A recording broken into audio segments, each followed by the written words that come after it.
புதுவை அமிர்தா குரல் மெய்யன்பர்களே, தென்னாடுடைய சிவனே போற்றி, என் நாட்டவர்க்கும் இறைவா போற்றி, ஏகம்பத்துரை எந்தாய் போற்றி, வாகம் பெண்ணொரு ஆனாய் போற்றி, நச்சரு ஆட்டிய நண்பன் போற்றி, பிச்சமை ஏற்றிய பெரியோன் போற்றி. குடமுழுக்கு விழாவிலே கலந்து கொண்டோம். இது இரண்டாவது பகுதியாக உங்களுக்கு தர நான் கடமைப்பட்டுள்ளேன். நடுநாடு என்று அழைக்கப்படுகிற திருவண்ணாமலை மாவட்டம் வந்தவாசி வட்டம் மாவல்வாடி என்ற கிராமத்தில் எழுந்து அருள்பாலித்து கொண்டிருக்கிற அருள் தரும் பூந்துக்கிளம்பை உடனமர் அருள்மிகு ஸ்ரீ பிச்சேஸ்வரர் திருக்கோயிலினுடைய குடமுழுக்கு விழாவிலே கலந்து கொண்டேன். எல்லோரும் இப்போது சரியாக குடமுழுக்கு செய்வதற்கு தயாராகி கொண்டிருக்கிறார்கள். ஊர் பெரியவர்கள் தலையிலே அந்த புனித நீர் ஏற்றிய குடங்கள் வைத்து சரியாக குடமுழுக்கு விழாவினுடைய கடைசி பகுதியாக நன்னீராட்டு விழா சிறப்பாக தொடங்கி நடந்து கொண்டிருக்கிறது. மிக அற்புதமாக ஊர் அது. வணக்கம். திருநாவுக்கரசரும் ஆளாள சுந்தரரும் அவதாரம் செய்த நடுநாடு. அந்த நடுநாட்டில் திருமாலும் நான்முகனும் தேடியும் அறியாத தீம்பிழம்பாக தோன்றி உண்ணாமலையுடன் வீட்டிலிருந்து அருளாசி புரியும் திருவண்ணாமலை மாவட்டத்தில் வந்தோரை வாழ வைக்கும் வந்தவாசி வட்டத்தில் அமைந்துள்ளது மாவல்வாடி கிராமம். திண்டிவனத்தில் இருந்து வடக்கு நோக்கி சரியாக ஒரு 15 கிலோமீட்டர் உள்ளதுதான் இந்த ஆலயம். இங்கே இருக்கிற அம்மன் ஆலயத்திற்கு அற்புதமாக இன்று குடமுழுக்கு நடைபெறுவதை பார்க்கிறோம். அற்புதமாக இருக்கிற இந்த ஆலயம் சிறப்பான ஆலயம், ஒரு அம்மன் ஆலயம், நம்முடைய ஏரிக்கரை ஓரம். இதுதான் நம்முடைய அருள் தரும் மாரியம்மன் மற்றும் செல்லியம்மன் எல்லாம் இருக்கிறார். அதுவே தான் தோன்றி பிள்ளையார் இருக்கிறார். பாருங்க, நம்முடைய செல்லியம்மன் ஆலயத்திலே இப்போது கலசங்கள் வந்து கொண்டிருக்கிறது. மிக அற்புதமாக அந்த வரலாறை நாம் கேட்கின்ற போது அவ்வளவு சிறப்பாக இருக்கிறது. இலையும் பூவும் கொண்டு இறைவனை பூஜிப்பது முறையாகும். இலையும் பூவையும் கொண்டு, அதான் வில்வ இலை பூக்கள். இதை திருமுறைகள் பல இடங்கள் குறிப்பிடுகின்றன. இறைவனை பூஜிக்கும் பச்சிலைகளில் சிறந்தது வில்வம். செங்கொழி எவ்வளோ அருமையாக இருக்குது பாருங்கள். வில்வத்தில் நிறைய இதழ்கள் உடைய வில்வம் மாவில்வம் எனப்படுகிறது. வில்வத்தில் நிறைய இலைகள் உள்ளது மாவில்வம் எனப்படுகிறது. மாவில்வத்தையே வேலியாக உடையது மாவில் வாடி. ஆகவே மாவிலவாடி. வாழை பூவை வேலியாக உடையது வாழாவாடி, பூலாவாடி என்றால் போல மாவிலவாடி மாவல்வாடி என அழைக்கப்படுகிறது. திண்டிவனம் வேப்பங்கரணை சாலையில் அமைந்துள்ள இக்கிராமத்தின் அருகில் இயற்கை எழிலுடன் பல குன்றுகளுக்கு இடையே பாய்ந்து தெல்லாறு வளம் கொழிக்கின்றது. இவ்வூரில் 8 பட்டைகளுடன் சிவலிங்க திருமேனியாக அருள் தரும் பூந்து கிளம்பையுடன் அருள்மிகு பிச்சேஸ்வரர் என்னும் திருப்பெயரில் எழுந்து அருள்பாலிக்கிறார். திருச்சூற்றில் அருள்மிகு விநாயகர், முருகப்பெருமான், கரிவரதச பெருமாள் ஆகியோரும், புறச்சூட்டில் அருள்மிகு தான் தோன்றி பிள்ளையார், அருள் தரும் மாரியம்மன் மற்றும் செல்லியம்மன் ஆலயம் இருக்கிறது. நாம் பார்க்குறோம். தான் தோன்றி பிள்ளையார், செல்லியம்மன், மாரியம்மன், இப்படி பல்வேறு தெய்வங்கள் உடைய நம்முடைய மாவல்வாடி கிராமத்தில் தான் இருக்கிறேன். என்னுடைய உறவினர்கள் நிறைய அங்கே இருக்கிறார்கள். இது சிற்றூர். ஆகவே சிவன் ஆலயம் அருமையாக அங்கு காட்சி தருகிறார். இதான் செல்லியம்மனுக்கு அம்மன் ஆலயத்திற்கு குடமுழுக்கு வேலைகள் சிறப்பாக நடந்து கொண்டிருக்கிறது. நம்முடைய உறவினர்களெல்லாம் பார்க்கிறோம். அதேபோல் விநாயகப் பெருமானுக்கு இப்போது தான் தோன்றி பிள்ளையார் பாலும் தெளிதேனும் பாகம் பருப்பம் இவை நாளும் உனக்கு நான் கலந்து தருவேன் கோலம் செய் துன்பக் கரிமுகத்து தூமணியை எனக்கு சங்கத்தமிழ் மூன்றும் தாய் என்று சொன்ன விநாயகப் பெருமானுக்கு இப்பொழுது குடமுழுக்கு நடைபெற்று கொண்டு தான் தோன்றி பிள்ளையார், தானாக வந்த பிள்ளையார் இவர் யாரும் வர வைக்கவில்லை. ஏரிக்கரை ஓரம் குளக்கரை ஓரம் அமைந்திருக்கிற அந்த பிள்ளையார் குடமுழுக்கை நாம் இப்போது பார்த்து கொண்டிருக்கிறோம். அற்புதமான குடமுழுக்கை நன்னீர் ஆட்டிவிட்டு சிவனடியார்கள் வருகிறார்கள். நம்முடைய அம்மன் கோபுரத்து கலசத்திற்கு புனித நீரை ஊட்டுவதற்கு தயாராகி வந்த வண்ணம் இருக்கிறார்கள். நாளை மேலே சென்று விமானம் அருகில் நானும் சென்று பார்த்தேன். மிக அற்புதமாக நமக்கு காட்சி தருகிறார். அந்த சிவனடியார்கள் ஊர் பொதுமக்கள் எல்லாம் அண்ணாமலை திருவண்ணாமலை மாவட்டம் என்றாலே ஒரு சிறப்பு தான். அந்த அற்புதமான இடத்தில் நான் மேலிருந்து பார்த்தேன்.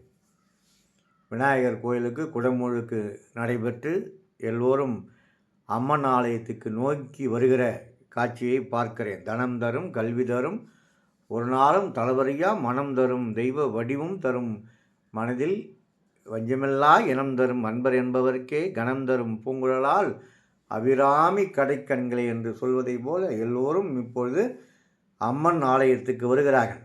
அம்மன் ஆலயத்திலிருந்து நான் மேலே விமானத்தில் அருகே இருக்கிற அந்த மாடியிலே ஏறி அவர்களெல்லாம் பார்க்கின்ற போது மெய் சிலிக்கிற காட்சியாக இருக்கிறது. எல்லோரும் வருகிறார்கள். அமைதியாக நின்று பார்க்கிற அற்புதமான காட்சியை பார்க்கிறேன். கையெடுத்து கும்பிட்டேன்.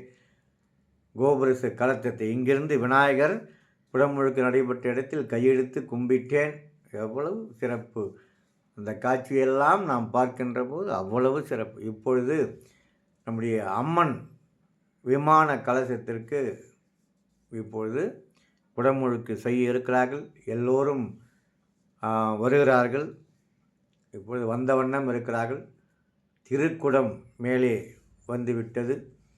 திருக்குடம் வந்தவுடன் எல்லோரும் சேர்ந்து ஓம் சக்தி ஓம் சக்தி என்ற அந்த கோஷத்தோடு இங்கே சிறப்பாக குடமுழுக்கை நடத்திருக்கிறார்கள். சிவனடியார்கள் வேத மந்திரங்களை ஓதி தமிழிலே ஓதினார்கள். அதுதான் சிறப்பாக இருந்தது. அப்பேற்பட்ட ஆலயத்தில் நாம் இருப்பது அவ்வளவு சிறப்பு. ஒரே நேரத்தில் விநாயகருக்கு, அம்மனுக்கு, செல்லியம்மனுக்கு, முருகப்பெருமானுக்கு, விநாயகப் பெருமானுக்கு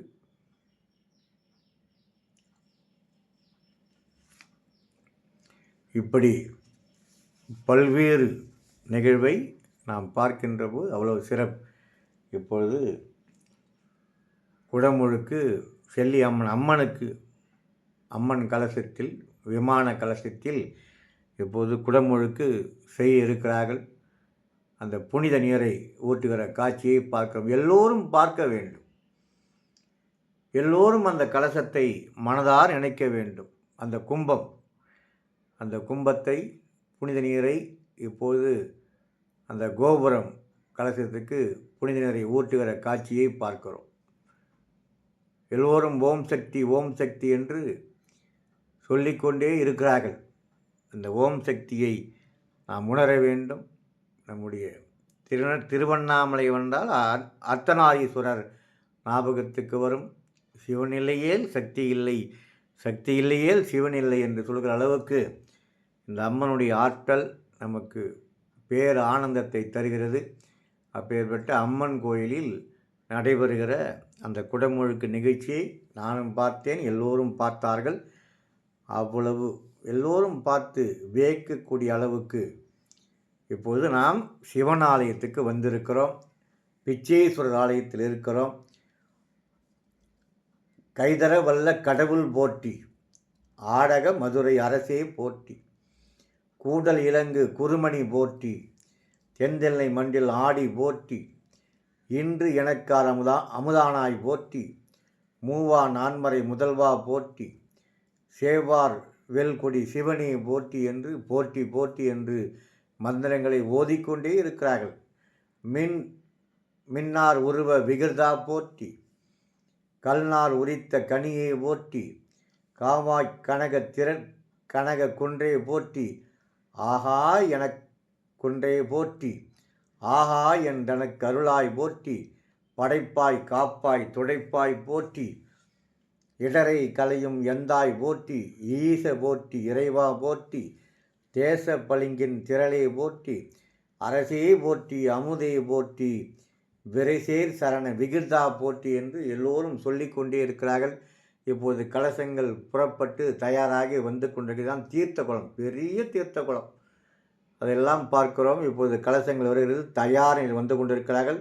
வேதி போற்றி விமலா போற்றி, ஆதி போற்றி அறிவே போற்றி, கதியை போற்றி கனியை போற்றி, நதிசே நெஞ்சிடை நம்பா போற்றி, உடையாய் போற்றி உணர்வே போற்றி, கடையேன் அடிமை கண்டாய் போற்றி, ஐயா போற்றி அணுவே போற்றி, சைவா போற்றி தலைவா போற்றி, குறியை போற்றி குணமே போற்றி, நெறியே போற்றி நினைவே போற்றி என்று எல்லோரும் போற்றி போற்றி என்று சொல்லி கொண்டிருக்கிற அற்புதமான அந்த போற்றியை நாம் ஓதிக்கொண்டே இருக்கிறார்கள். போற்றி போற்றி என்று சொல்லிக்கொண்டே இருக்கிறார்கள். வானோர் கரிய மறந்தே போற்றி, ஏனோர் எளிய இறைவா போற்றி, மூழே சுட்டம் முரண் ஒரு நரகிடை, ஆழாமே அருள் அரசே போற்றி, தோழா போற்றி துணைவா போற்றி, வாழ்வே போற்றி என் வைப்பே போற்றி, முக்தா போற்றி முதல்வா போற்றி, அத்தா போற்றி அரணே போற்றி, உரை உணர்வு இறந்த உருவ போற்றி, விரிகிடல் உலகின் விளைவே போற்றி, அருமையில் எளிய அழகே போற்றி, கருமுகில் ஆகிய கண்ணே போற்றி, மன்னிய திருவருள் மலையே போற்றி, என்னையும் ஒருவன் ஆகி இருங்கடல் சென்னியில் வைத்த சேவகா போற்றி என்று மாணிக்க வாசகர் திருவாசகத்தை போற்றி திராகுவலை பாடிக்கொண்டே இருக்கிறார்கள். கலசங்கள் புறப்பட்டு வந்து கொண்டே இருக்கிறது. ஆகவே தமிழ் ஆகம விதிப்படி போற்றி போற்றி போற்றி என்று நால்வர் பெருமக்களுடைய இயற்றிய தேவாரத்தையும் திருவாசகத்தையும் அழுதால் உன்னை பெறலாமே என்று அழுது அழுது இறைவனை வணங்கி வணங்கி அந்த கும்பத்தில் இருக்கிற புனித நீரை மேலே எடுத்து வந்து சிறப்பாக குடமுழுக்கு செய்ய இருக்கிறார்கள். வருகின்ற காட்சி அற்புதமாக பார்க்கிறோம். எல்லோரும் வந்து கொண்டிருக்கிறார்கள். கலசங்கள், அதாவது கும்பம் நீர் நிறைந்து புனித நீர் மந்திரம் ஓதி யாகசாலை வைத்து அந்த யாகசாலையிலே இருந்து புனிதமான அந்த புனித நீர் கும்பத்திலே அடைக்கப்பட்டு மாயிலை தேங்காய் வைத்து வருகிற காட்சியை பார்க்கிறோம். அப்போது போற்றி போற்றி என்று ஒருவர் பாடிக்கொண்டே இருந்தார். அருமையில் தொழுதகை துன்பம் துடைப்பாய் போற்றி, அழிவிலா ஆனந்த வாரி போற்றி, அழிவதும் ஆவதும் கடந்தாய் போற்றி, முழுவதும் இறந்த முதல்வா போற்றி, மான்னேர் நோக்கி மணாலா போற்றி, வானகத்து அமர் தாயே போற்றி, பாரிடை ஐந்தாய் பறந்தாய் போற்றி. இதுதான் சிறப்பு. பாரிடை ஐந்தாய் பறந்தாய் போற்றி, நீரிடை நான்காய் நிகழ்ந்தாய் போற்றி. விஞ்ஞானம் அதுதான் சொல்கிறது. பாரிடை ஐந்தாய் பறந்தாய் போற்றி, நீரிடை நான்காய் நிகழ்ந்தாய் போற்றி, தீயிடை மூன்றாய் திகழ்ந்தாய் போற்றி, வலியிடை இரண்டாய் மகிழ்ந்தாய் போற்றி, வெளியிடை ஒன்றாய் விரைந்தாய் விளைந்தாய் போற்றி. இதுதான் சொல்கிறது. சவுண்டு அருமையாக இந்த திருவாசகம் எப்படி பல்லாயிரம் ஆண்டுகளுக்கு முன்னால் இந்த உலகத்தினுடைய விஞ்ஞானம் எப்படி அவருக்கு தெரிந்தது. போற்றி போற்றி என்று சொல்லிக்கொண்டே இருக்கிறார். மீண்டும் மீண்டும் பார்க்கலாம். பாரிடை ஐந்தாய் பறந்தாய் போற்றி, நீரிடை நான்காய் நிகழ்ந்தாய் போற்றி, தீயிடை மூன்றாய் திகழ்ந்தாய் போற்றி, வலியிடை இரண்டாய் மகிழ்ந்தாய் போற்றி, வெளியிடை ஒன்றாய் விளைந்தாய் போற்றி. எவ்வளவு அருமை! விநாயகர் ஆலயத்திற்கு கலசங்கள் உள்ளே செல்கிறது. நாமெல்லாம் சிந்தித்து பார்க்க வேண்டும். அளிப்பவர் உள்ளத்து அமுதே போற்றி, கனவிலும் தேவர்க்கு அரியாய் போற்றி, நனைவிலும் நாயர்க்கு அருளினை போற்றி இடைமருது உரையும் எந்தாய் போற்றி போற்றி என்று கலசங்கள் ஒவ்வொரு ஆலயமாக அங்கே இருக்குது இல்லையா? விநாயகர் ஆலயம், முருகன் ஆலயம், நம்முடைய பாண்டுரங்கன் பெருமாள் ஆலயம், நவகிரக ஆலயம், இப்படி எல்லா ஆலயத்துக்கும் கலசங்கள் வந்த வண்ணம் இருக்கிறது. எவ்வளவு சிறப்பு, எவ்வளவு சிறப்பு! கலசங்களை சுமந்து வருகிறார்கள். நாம் எல்லாம் சிந்தித்து பார்க்கக்கூடிய அற்புதமான தருணத்தில் நாம் இருக்கிறோம். எவ்வளவு அந்த கலசத்தை, புனித கலசத்திற்கு நாமெல்லாம் பார்க்க வேண்டும். சடையிடை கங்காய் தரித்தாய் போற்றி, இது கங்கை ஊற்றுறாங்க பாருங்கள், கங்கை நீர் சுத்தம் படுத்துறாங்க பாருங்கள். சடையிடை கங்கை தரித்தாய் போற்றி, ஆரூர் அமர்ந்த அரசே போற்றி, சீரா திருவையார போற்றி, அண்ணாமலையம் அண்ணா போற்றி, கண்ணார் அமுத கடலே போற்றி, ஏகம்பத்துறை எந்தாய் போற்றி, பாகம் பெண்ணூர் ஆனாய் போட்டு பாருங்கள், பாகம் பெண்ணூர் ஆனாய் போற்றி, வில்வ இலை மாவிலம், மாவில் வாடி என்றால் வில்வ மரம் நிறைந்த வேலியாக அந்த ஊர் இருக்கிறது. ஆகவே இந்த வில்வ இலையால் அந்த புனிதமான கலசத்திற்கு, ஆகவே அற்புதமாக விமான கலசத்திற்கு, பிச்சேஸ்வரர் விமான கலசத்திற்கு வில்வ இலையால் அந்த அபிஷேகம் போல செய்கிறார்கள். அருமையாக, எவ்வளவு சிறப்பு என்பதை நாம் உணர வேண்டும். குடமுழுக்கு நிறைவு நேரத்தில் சொற்றுணை வேதியன் சோதி ஆனவன் பொற்றுணை திருந்தடி பொருந்த கைதொட கட்டுணை பூட்டியோர் கடலில் பாய்ச்சினும் நற்றுணை யாது நமச்சிவாய நமச்சிவாய் என்று 5 எழுத்து மந்திரத்தை ஓதி அதற்கு மாலை அணிவிக்கிற காட்சியை பார்க்கிறோம். அந்த விமான கலசத்திற்கு மாலை அணிவிக்கிற காட்சியை பார்க்கிறோம். எவ்வளவு சிறப்பு! 12 ஆண்டுகளுக்கு முறை நடைபெறுகிற அந்த குடமுழுக்கு சிறப்பாக நடப்பதற்கு அந்த காரணமாக இருந்த அந்த சிவனடியாரை நாம் நினைக்க வேண்டும். அற்புதமான அந்த கலசத்திற்கு மாலை அணிவித்து வில்வ இலை அபிஷேகம் இப்பொழுது இந்த வேத மந்திரங்கள் ஓதினார்களே யாகசாலையிலே, அந்த கும்பத்தை மேலே எடுத்து புனித நீரை ஊற்றுகிறார். சக்தி இந்த கலசத்தின் மூலமாக உள்ளே இருக்கிற மூலவருக்கு மீண்டும் உயிர் தருகிறார்கள். சோழன் கட்டியிருப்பானா, யார் கட்டியிருப்பார் என்று தெரியாது. அப்பேற்பட்ட பழமையான பிச்சேஸ்வரர் ஆலயத்தில் குடமுழுக்கிலே கலந்து கொண்டு அந்த கலசத்தின் கீழே நான் நின்று கொண்டிருந்தேன். மிக அற்புதமான அவர்கள் அந்த புனிதனை ஊட்டுகின்ற போது என்னுடைய உடம்பிலே தலையிலே பட்டது. அவ்வளவு எனக்கு சிறப்பை தந்தது. நான் பெற்ற பேறு, என் தாய் செய்த புண்ணியம் என்றுதான் நினைத்தேன். அந்த பிச்சேஸ்வரர் என்னை அருள் கொண்டு அழைத்தார். அந்த புனித கலச நீரை ஊட்டுகிற அற்புதமான காட்சியை கீழே இருந்து நான் பார்த்தேன். அவ்வளவு சிறப்பு. அந்த விமானத்தில் கலசத்தின் அருகிலே அமர்ந்திருந்தேன். அற்புதமான பாக்கியத்தை இறைவன் எனக்கு தந்தான் என்று சொல்லி, என்னாருடைய சிவனையும் போற்றி, எந்நாட்டவர்க்கும் இறைவா போற்றி.